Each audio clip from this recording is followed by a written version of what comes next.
Herzlich willkommen zu Executive Stories, dem Podcast über die Werdegänge von Berliner Führungspersönlichkeiten aus der Medien- und Digitalwirtschaft. Unsere Aufgabe ist es, herauszufinden, was sie antreibt und welche Erfahrungen, Anekdoten und Einblicke sie an uns weitergeben können. Executive Stories ist ein Podcast von Medianet Berlin-Brandenburg, produziert von Now Media mit freundlicher Unterstützung von Cluster IKT, Medien- und Kreativwirtschaft. Viel Spaß beim Anhören. Hi and welcome to Executive Stories. My name is Simon Ohler, and as you can hear, today's episode is in English. That's because I'm speaking to Marie Amigues, who is the CEO and founder of Altagram, the global multilingual game localization and audio production agency. And they do game localization. On their website, it also says game culturalization. And I was wondering, what's that? So Marie and I discussed the opportunities and pitfalls and intricacies of game localization, and also culturalization. That's very interesting because games are such a global product and they really have to be adjusted for different markets. Then we also talk about how to scale a business like Altagram. You know, it's an agency. How do you scale an agency well? And Marie is really an excellent entrepreneur with so much creativity, and she just goes way in depth on what she's thinking about that. So if you want to learn about that business, just open your ears and listen to Marie talk. We also go into Marie's personal story, and we talk about how, for example, she studied philosophy and business and then ended up in games. We also talk about what she loves about Berlin and why founding a business and coming to Berlin was almost the same decision for her. And then also what she would do if she wouldn't run such a big company. Hint, hint, it has something to do with comics and coffee.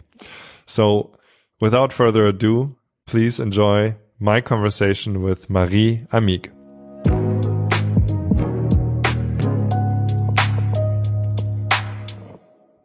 Bonjour, Marie.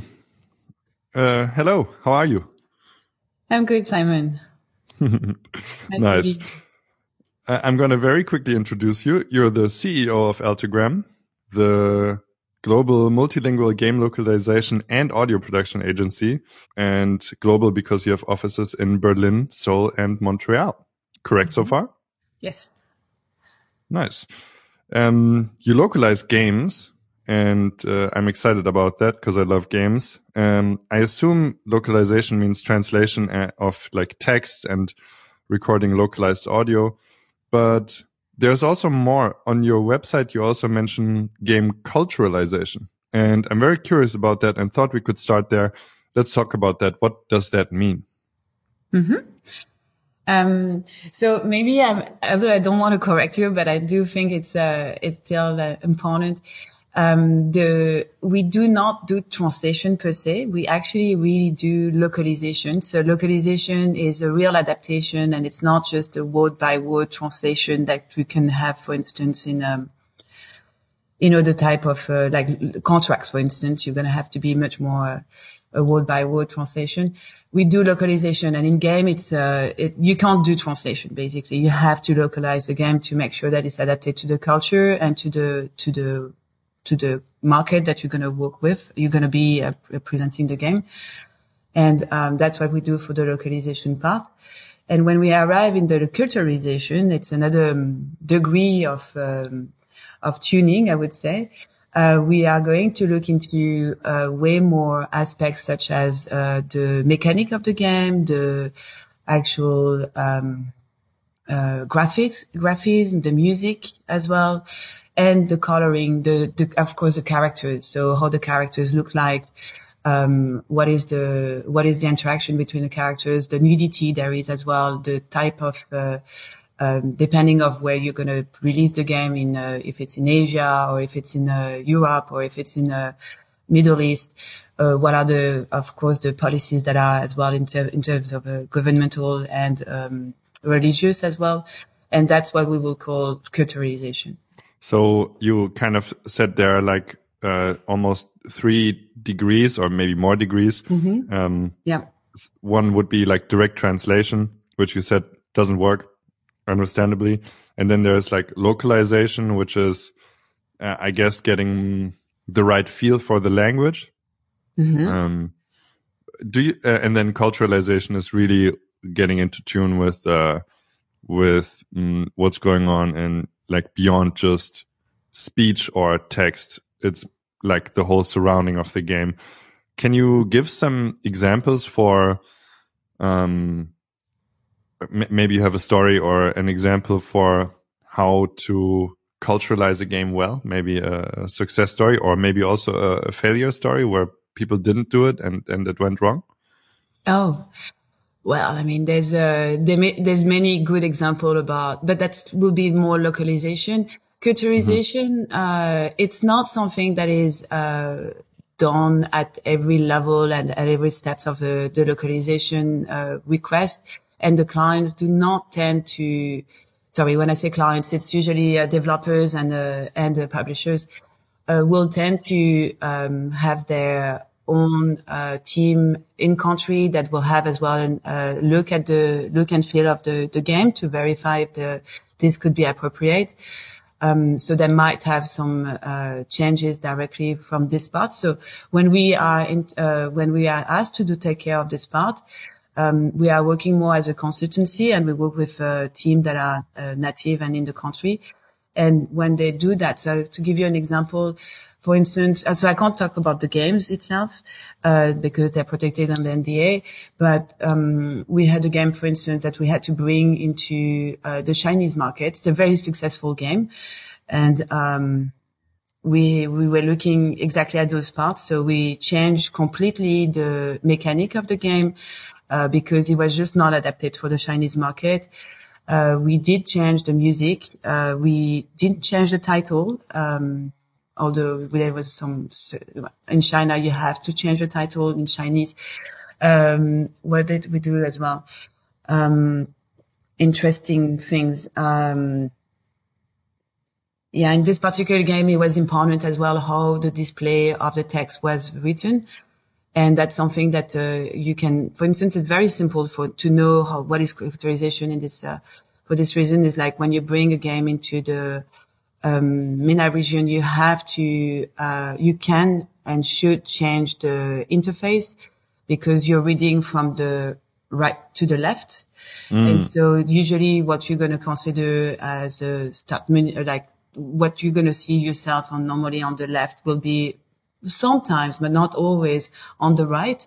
And so that's the kind of things that you're going to change, normally more implicitly when you do the change in the text. But then when you're going to have to do the interface and everything, you're going to have to consider that not everything should be changed to actually work for the MENA region. And that's, really important work to be done really with native directly in the country to do that, because it's not making sense to change everything, just to comply with this idea right to left. What are things that, for example, you like shouldn't change? Just to maybe get an idea of that. Yes. Just right now, on the top of my head, I don't have any real answer. Well, maybe let's put it this way. Like for instance, when you have a game that is going to be from Asia, you're going to usually have a lot of very bright colors.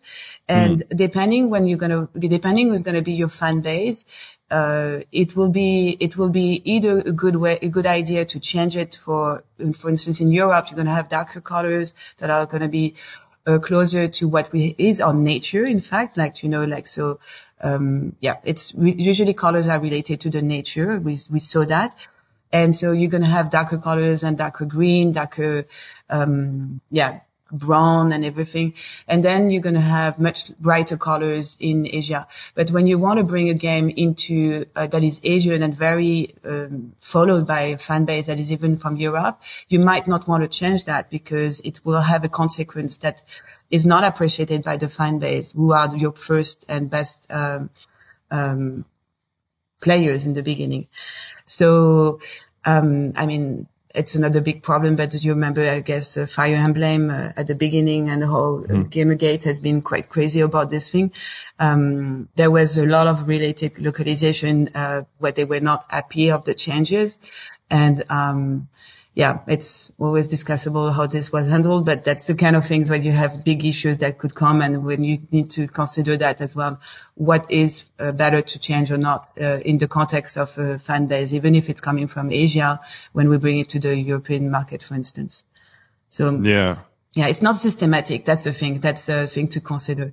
But let's say, for instance, you have big eyes and you're like, okay, we're going to bring it to the European market. Let's just make the eye smaller. But it's not always working this way. You know, it's like you have some, characters that you don't want to change the size of the eyes because people likes to have this kind of anime and Japanese style of characters. Yeah. I'm just thinking along with it. Mm-hmm. I remember in my own gaming history, I played Harvest Moon for the Game Boy Advance, and it had such a bad localization in German. And I was like, as a kid, I was like, is this even possible? You know, shouldn't this be a finished product? One of my favorite examples was, maybe just an example how things can go wrong. You know, flour, like the cooking ingredient, was translated into German as Blume, like flower, the plant, you know? And, I was like, wow, how can that happen? You know? And, as a language nerd, it really I was aghast, you know, I was like, how is this even possible?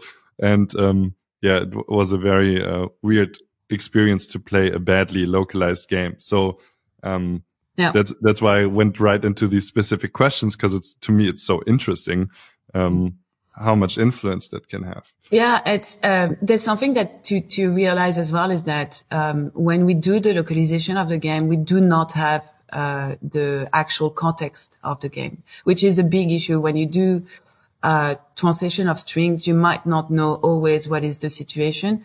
And that's the reason why you want to work with people who are actually understanding what is a game. You want to work with people who are actually understanding the genre of the game, because there's a lot of things that you could not know until you really have the game in your hands. But the build is not ready to be played. So you don't have the chance to know where is the text inside the game at this stage. That's one reason. And the second is that, you cannot just play the whole game to see which string is where. So you don't have the possibility to always see the context until you finish the translation. It's integrated inside the game, and then you can test it. So, flower it's definitely not this kind of example, but you do have sometimes, we discover through the translation or through the localization of the game that, oh, wait a minute. So this character is actually feminine, but then we're like, okay, but we have to change the whole complete beginning of the text because we were thinking it was masculine, the gender was masculine. So that's the kind of things that you're discovering through the localization and asking a lot of questions to the developers to know better what is the context as well. Yeah. What are kind of, I mean, this is a real problem that you mentioned. What are things you're doing to overcome this? Like, how did you become more accurate, sophisticated in your process of anticipating these problems and maybe, just getting better overall? Yeah, I mean, so now I'm like about 15 years in the industry. So I do, and in the localization industry. So in the game industry. So it makes me, at the very beginning, it was really hard to even get a build because basically the companies were not even wanted to share you the build. They were, it's too high confidentiality. And as well, we could not provide debug kits to all the translators. So there was no way we could actually work this way. And it was very special cases where we had the chance to either be able to go to the developer studio, check the game, or to see, or to have a build version or demo version to be able to see the context.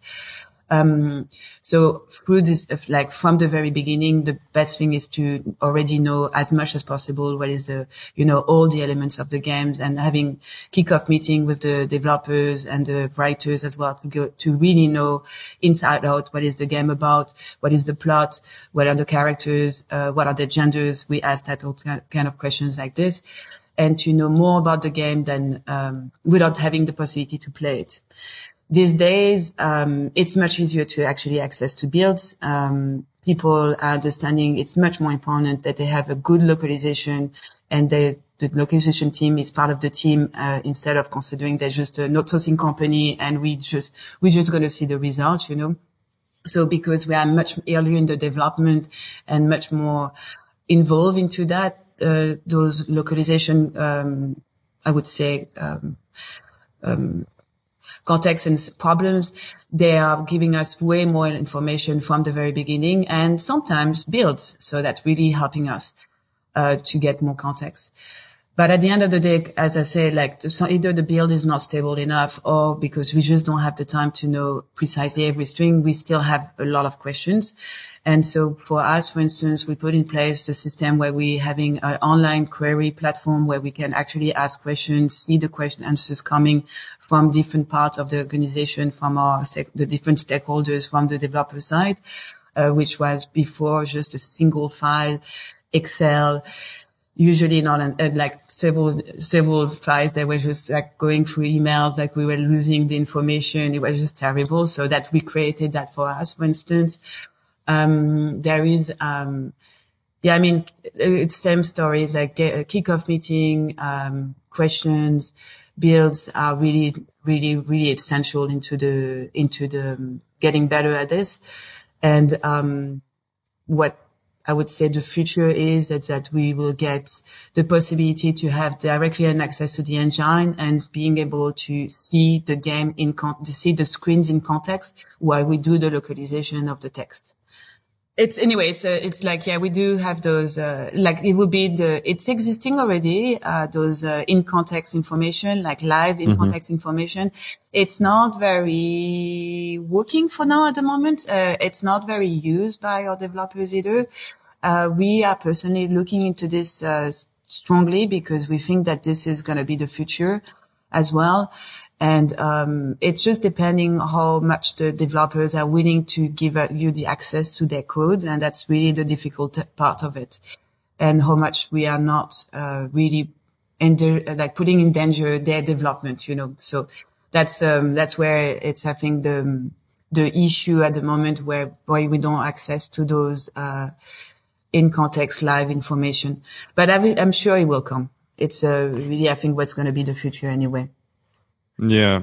So if I get it right, it's a very highly, linguistic process by nature, of course, and then, it's also so context driven. So it's really a very, strong relationship game kind of, integration game to be integrated into the process. And then, like you mentioned, okay, the future will be your are even earlier in the process, deeper in the process in the engine. I was wondering, because I know that you have an AI background too. Does AI in any way factor into this? So for the in-context information, it might be, although I don't have yet, I don't have yet think of that as a way to give us more context. But although AI can we can use it for, streamline the process itself, in terms of, either the way, the work is coming, the workflow is coming, or by just simply using it for machine learning, and doing machine translation. So that's, as well something that could just help us to go faster, because then we can integrate it directly inside the game, see how it looks like, and then play it through and then make the amendments, or having, help to do the proofreading, and then so that could help and fasten the process. So then we can access to the game faster to do a verification, which sometimes can be cut because there's just no time to do that, so that's the problem, or the money, but either way. So that could be used as for the AI part.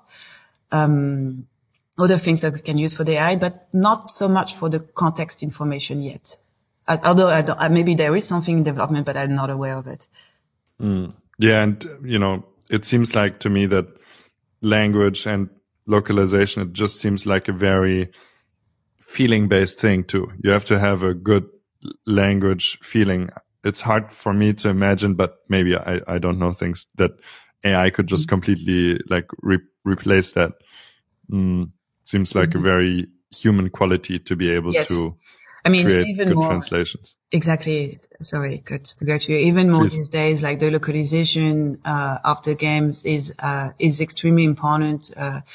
Thanks to all those possibility to review games online, it's really get a sense for the developers to say, okay, maybe localization should be more important for us than we thought in terms of, you know, what is important inside the game.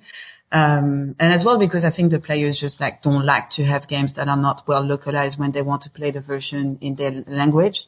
So they don't understand why this is not well performed anymore. So because, you know, things are these days much better quality. I think the AI will help us to get faster into pulling games and release game. But they will never be the only solution. We absolutely need to have humans to actually verify the work from the AI part. And it seems to me that the language is also changing so much, not only, you know, the traditional lexical language, but especially the internet language, gaming language, super meme driven. You know, I feel like if you're making a good game today, you're kind of having really good humor, really good jokes, and sometimes even, like cultural, like meme cultural references. And also something that I find amazing. I usually play and watch originals, like mostly English, but you know, what's amazing when you have a translation and it feels so good, you know, so native that you're like, wow, how did they do that? Like that's really funny stuff, you know? Yeah. I had an experience like that. I really can't remember the game at the moment, but I was like, wow, man, they really nailed that. And I think there's just like art and beauty in that is, that you can't just produce that. You have to have, you can see that it's a human quality behind it. Yeah. Yeah, exactly. It's, and in my team, this is the kind of games where they love to work on because you really have to find the right, pun for each of their country. And that really remind me that you do sometimes have to change the actual, visual because it's just not working inside the game if you do it in, let's say in German. Some example, we were working on an MMO and then there was like something about, some Russian food and we had to localize this in every kind of language. And that was really hard because we had the visual of the food, but that was just not working for like, you know, French country so we had to rework a little bit. It's just a food example. It's a little bit, but yeah, that's very funny. Yeah. I wanted to change gears a little bit. I wanted to get into your background as well. But before that, we already talked a lot about the localization matter. I know you started Altagram in late 2013 and until now, you obviously had a lot of success. Before we get into your background, can you tell us the story of Altagram? And I guess kind of on a more, you know, business leadership level, what you and your team did on a day-to-day basis to foster the growth and the success that you had? Yeah. So maybe I should bring the fact that I was working in localization and the video game business already in Berlin. I was a partner for another firm that was I established in Germany, and I was based in France.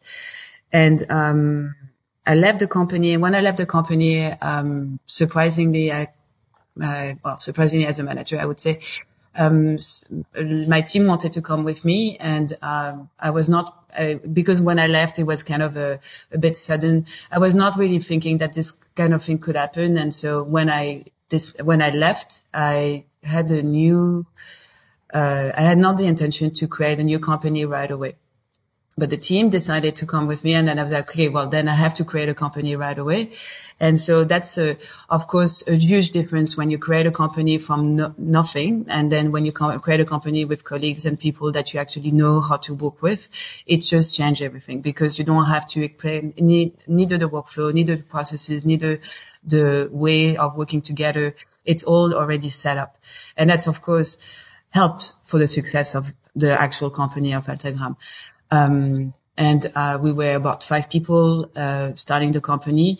And that really very, very, very, very quickly we, reached to a size that was almost similar to my past company. Within 1 year, we were almost already at that, simply because we were the best. But indeed the team was really the best. And as well, because of course of a synergy together, we were knowing what to do, and we were really into this idea as well of growing the company very fast, to get to the level of, let's say, the other company as I would say, competitor. So it's a kind of a challenge in itself.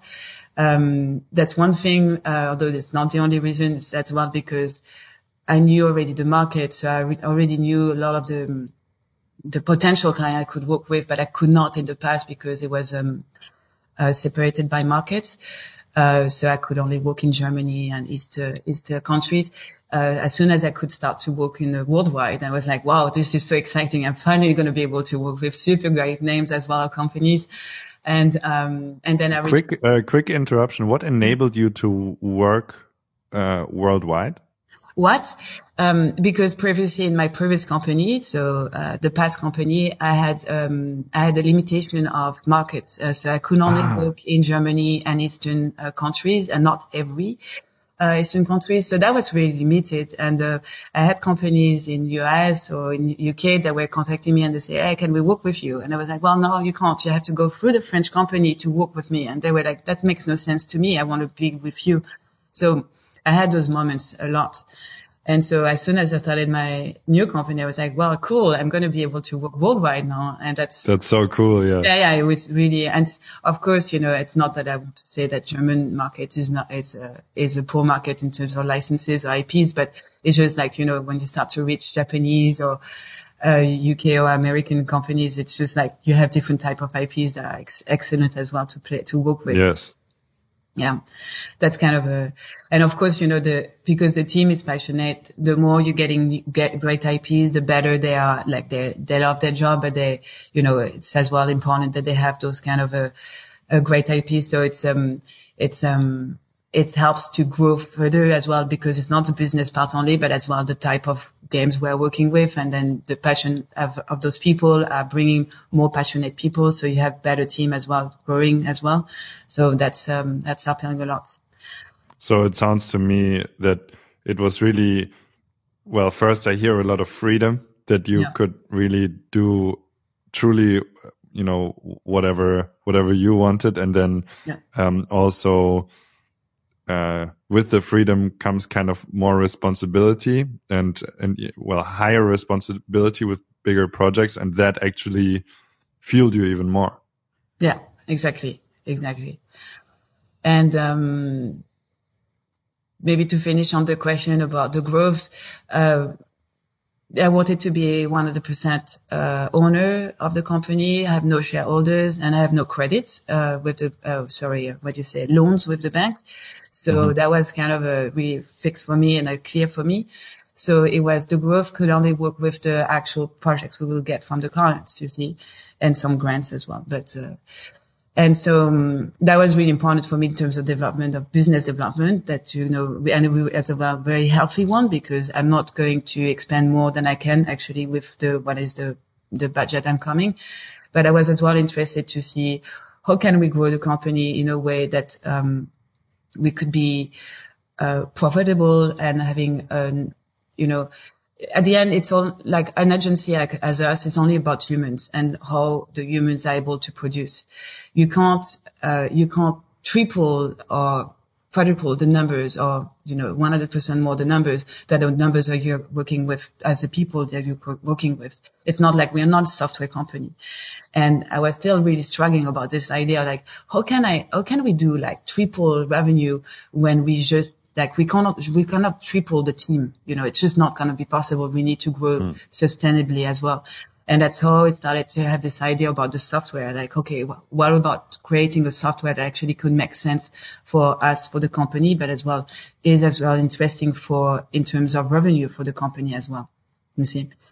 So that's another thing that happened. And the third one is, the growth internationally. It was, when I was I get this idea from a friend who kind of say, "Hey, do you want to go in Korea?" And I was like, okay. And, like living in Korea, I was like, not so sure about it. I love Korea, but I'm not so sure about that, but why not? Let's look into this. And, it was a challenge organized by Korean, government, that they wanted to bring, companies in Korea. And I did pitch for that. There was like about 2,000 companies who were pitching. And at the end, they were selecting 50. I win this and, they pay us to go there. They pay us, for a year, mentors, visa, everything. And then we started the business in Korea. A bit like this, just by. Wow. Literally in 2 weeks, I was like, okay, you win the challenge. No, you can go. I was like, okay, I'm not going to go. But I had someone from the team who was super interested and she started a business there. And, it just went super well. And it was really unexpected as well. It was kind of okay, let's try it and we'll see. And that was our first experience internationally, like how to have this company now international, growing the team over there. And, then from this great experience, we decided, okay, well, since this is working, and we already did once, because it's not so simple, I have to say, then why not doing it as well for the testing part, that we do as well as a service. And we created Montreal for that reason as well. Very, very exciting. I have a big smile on my face because it just, it sounds like such a cool game in itself I can really hear your everything you're telling, that it's all yours, that you're building it sustainably, that you get these opportunities. I really like that you said an agency like you is only about the people, and you can't just say, I'm just going to triple revenue, because obviously you can't triple the people. No. You said you were building software, or like going for a software approach. Can you explain that? Yes, with pleasure. Yes. So, you work in games. I don't know at which level you were working in games in the localization part, but, there is something that is really just astonishing me every time, is that no matter how big the company is, we still, as developer, publisher, we're still struggling really with the same stuff all the time. So it's always the file handling. It's always about the admin part, quotes, orders, POs, whatsoever. It's always about actually the same information about the context. It's always, we need to have it yesterday. And you want to have quality, but at the same time, you want us to do the best of it. But from yesterday, it's just like, it feels always like, why? Why do we come always at the end of the process? Why do we have to always provide the highest quality? Why we always pay the cheapest? Seriously, compared to marketing or whatsoever. So it's not like I'm ranting about this, but I'm just like, how comes that we are always having those kind of issues, that could be technical, or when we are in this very, fast changing, industry, that is the game industry. And, where we see how much it's impactful as well to have good quality. And I'm talking about the game itself, talking about the voiceover, I'm talking about, all the creativity that is behind, a game. And, from that, I was like, well, let's look into how can we do that better. And I know you can't, it's not like you can say to the people, do that. It's going to be better. Because they have their own processes. They have their own way to look into the things. But I just thought maybe we can help them at least to do things better in a way where we are supporting them in this way. And so we started to create, this as a more platform, like we call it platform in our company. It's a project management platform as a start. And into that, we have additional modules, and all those modules are helping depending of the needs of the clients. So for instance, we have the Q&A platform I was mentioning. So it's a query platform where you can see, different requests from, the translators, and as well the answers and the follow-up questions. It seems to be simple, but it's actually, trust me, it helps a lot. It's accessible 24 hours by every people from the different countries, by every stakeholders. That's one thing. Then we have, much more, researched, that is the AI part. So we have 3 aspects in the AI part. That is the machine translation. So we do that for, at the moment, only a few languages, and we don't sell that part yet because we're experimenting a lot with it, but it's made for game. And that changed everything. For us, it's a game changer already. And that really changed, the way we're approaching now, the translation itself, because we do see the benefit of working on some text with the machine translation that is made from our own database as well. And is able to work with all the placeholders, all the codes and everything. And, so that's for the machine translation part. And then we have the, AI for vision. So that's, the idea is then when you are working on a game, you have you integrate the localization text and the voiceover.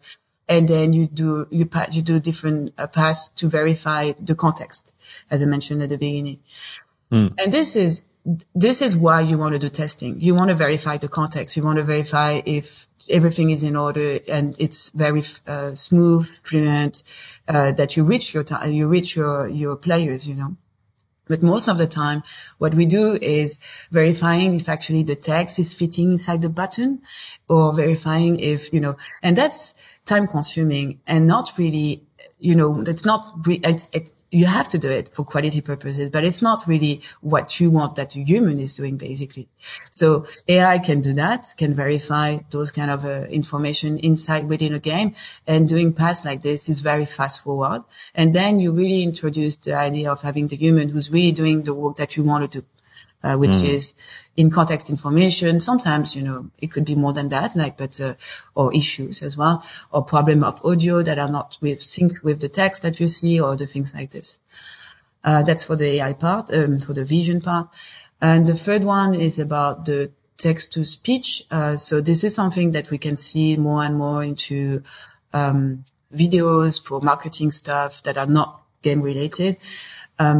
We are developing this part with the idea that it could be helping for making more placeholders with different type of voices for the game. We don't consider this as a possibility to be used for end users, you know, but it's really good for developers that can actually really see how impactful could be the type of voices that they want to have inside the game, first of all, but as well just in terms of if it's working or not when they do when there's a specific in the audio that could not work, and then they can see that right away instead of using like fake voices or whatsoever. So that's some commercialization for it. At the moment, it's really in the research. So it's not commercialized at all, but we hope that in April that actually we're going to see, different usage for that as well. Yeah. Very, very interesting. A whole kind of, if I hear it right, kind of software suite, around what you do. And I love the entrepreneurial spirit in it, because, you know, it seems like you're just kind of coming from all your experience with the people and saying, well, you know, like you said, well, you could do that better. And it's hard to point a finger and say, do that better. But it's much easier to write the software and say, look, this helps you do it better. Yeah. And I wanted to follow this up with the question more about who you are, because I think from the stories you told us, you show that you have this very strong entrepreneur inside of you. And I was wondering if you, with that in mind, kind of go a little bit into your personal story, where and how you grew up, how your childhood went, what influenced you, and well, maybe with this entrepreneurial drive in mind, to see maybe where that is coming from, but also I'm also just curious about who you are and what you experienced in your early life. Mm-hmm. Okay. So, well, I mean, I don't think there's a secret here. I'm French. So I'm, don't laugh, Simon. Yeah. So I do not believe that I have an accent, but I heard I do have one. So yeah, so I'm French and I'm born in Marseille. So it's, south of France. My parents had been traveling a lot. So that requires that as a kid, you do adapt a lot because when you move a lot, you do have to always find a way when you're a kid to integrate into new classrooms, new people, new culture. And it's always taking a lot of time to do that. So the faster you are, the better, because as well, if your parents move from one year to the other, you need to be fast on this, I would say. And so it's to understand faster who the people are to actually be able to be more quickly integrated inside this people, those team, I would say. If it's a team. So yeah, that's one thing. I'm sorry, I've just lost a little bit the course of the conversation.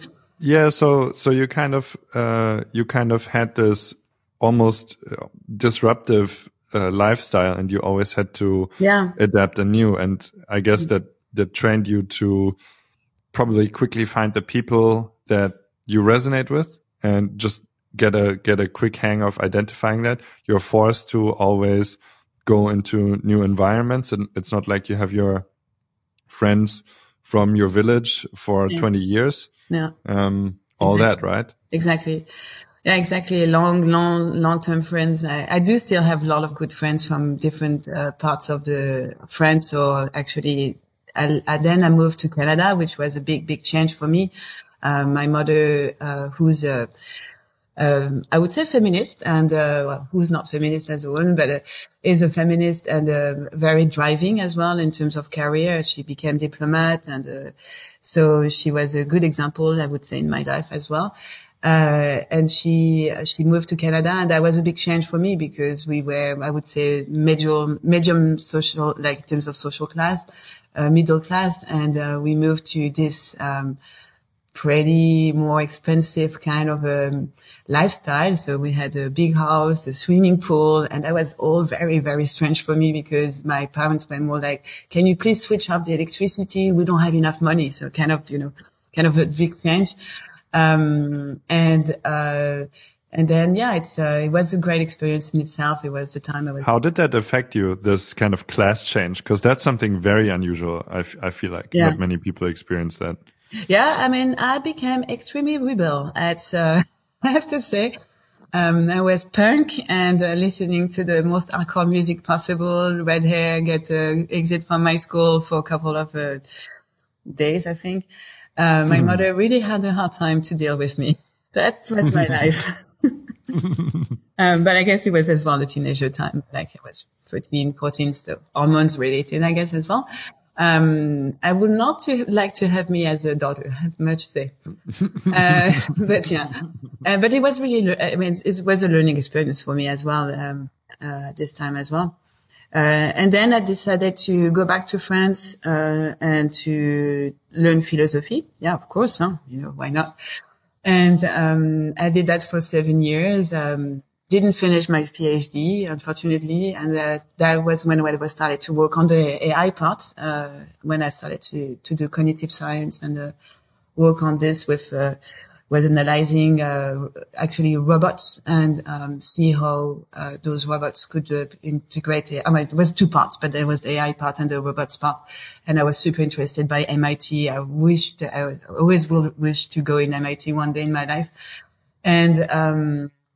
And then because, of course, philosophy doesn't bring so much money, I finally had to make some decision about that. And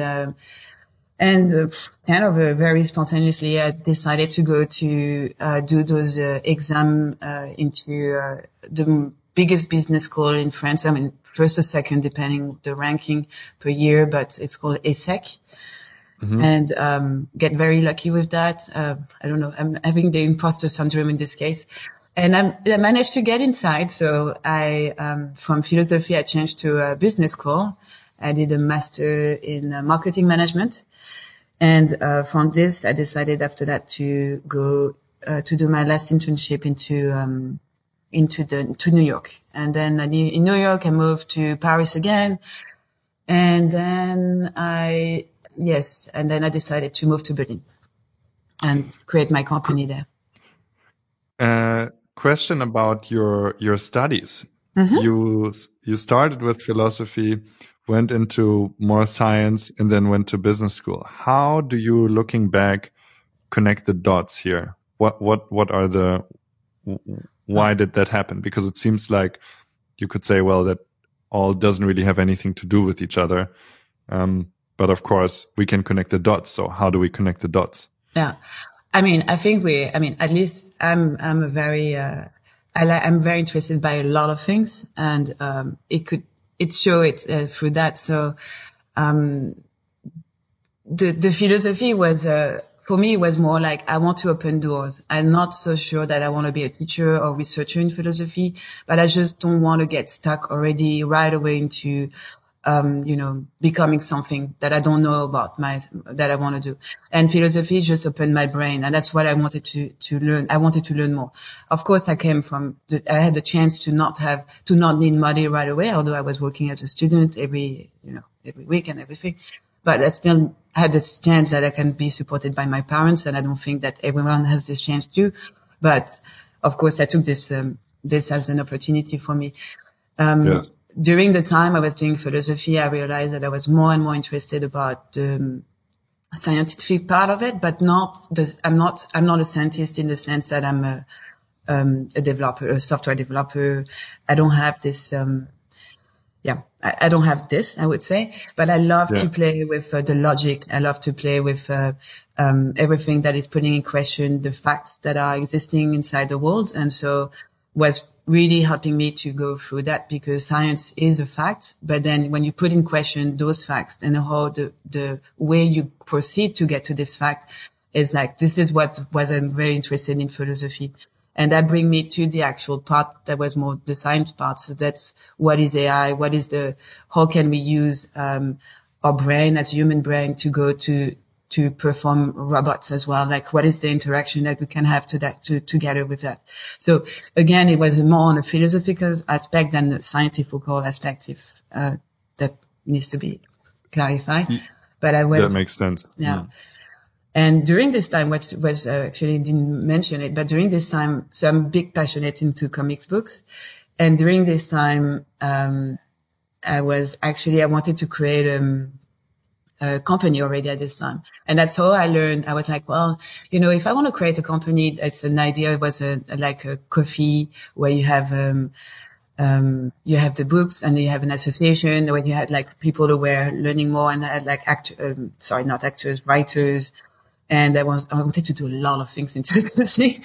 And I had some support from the comics book companies, which was great, because I was asking them to give them their books for free to do that. And so blah, blah, blah. And then I realized, okay, I don't have enough knowledge as a leader, or I don't know how to do accounting. I don't know how to do all those things, and I'm going to need them. So that's how I decided, okay, I should do the business school, because I had other options in philosophy you can do to earn money. But that's really how I decided, okay, I just want to do a business school, because I want to know everything that I can to be then a CEO. So that's and to create my own company. So that was the dots, to fill the dots.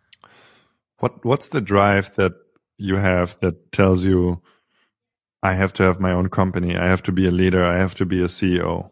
What's that inside of you? Well, before I became that, like I of course worked a lot, and like I was mentioning, I was a student when I was a student, and I worked in very different and various kind of environments. And most of the time, I just didn't like the way I was either treated, or I was, or that my colleagues were treated as well. And I just thought that I could do that much better, in a sense, like in the way of working with people, but as well just I was thinking at the end, I'm working like 80 hours. Why would I work 80 hours for someone who's going to earn 3 or 4 times more the money I'm earning? And I have to discuss my salary and my vacation, what I could actually do this thing by myself and actually have better results, possibly or not. But at least it's my problem. You know, it's not going to be, I'm not going to have to justify myself. I do have to justify myself in front of the employees. I do have to justify myself in front of, revenues or whatsoever and the fatality of things are not working. But I don't have to justify myself for, vacation or whatsoever, Yeah, I feel that. I feel that.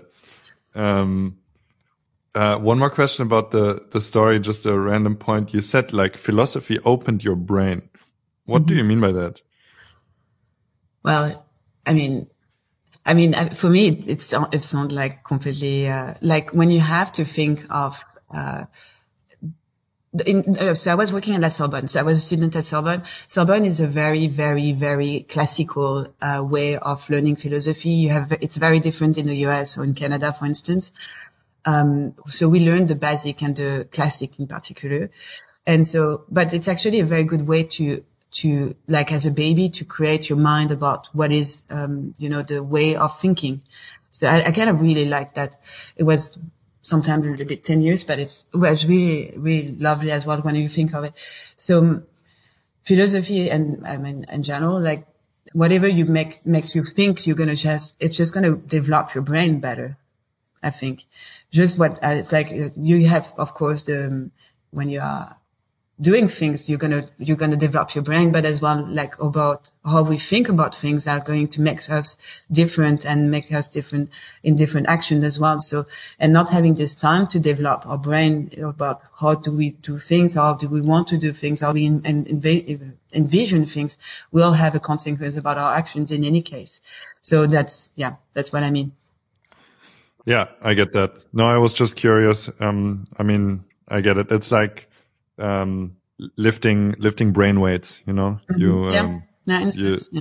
especially if you don't focus it on a specific problem, but you kind of start to focus the brain or the mind or the feeling on itself, like this meditative aspect. Yeah. And then you get into a funny loop. Then you're like, okay, so how is that even possible that my brain thinks about itself and so on? And it's really not this bang, bang, bang, problem solving oriented thing, but really this long-term thinking. Yeah.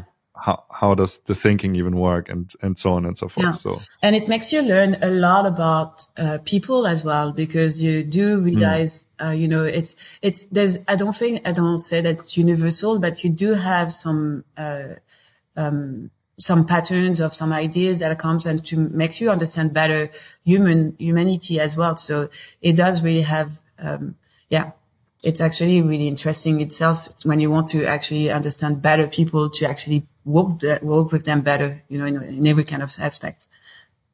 Yeah, because if you start to find out how you think yourself, then you also find out how you think different from others, and then that also means how others think different from you, and then you kind of get into a more mutual understanding. I think that's very beautiful. Yeah. I have a last regular question before we go into the final quickfire question round. I know you really love Berlin, and I was wondering what is that love, and what does Berlin mean to you? So I love everything about Berlin, although there's things that I hate, such as the great weather and the night coming at 3 p.m. on November. But I think it does really do something on people as well. I don't like, maybe I stand by, I don't like as well sometimes the kind of way of people have to react to things. Sometimes a little bit difficult to handle that. But in general, what I love is about it's the spirit that is in the city, like this kind of feeling that you're really having this freedom. It's maybe because it's a bit dirty, maybe because there's not so much money, maybe because there is, so many different cultures as well in the city. Maybe because it's, just like, I love, for instance, to see that the greens, like the trees, they are not cut every time, like in Paris, everything's perfect, you know, that the buildings are sometimes very ugly, sometimes just not like, they're not built, or we're passing our time seeing new building coming up, and it's just like mushrooms, that you really feel that there's a change coming all the time as well. I love that. And I love as well that there's really, the city is really bringing so much, cross different, culture of people who are coming, sometimes going, which is unfortunate, I would say, but, that there's really a young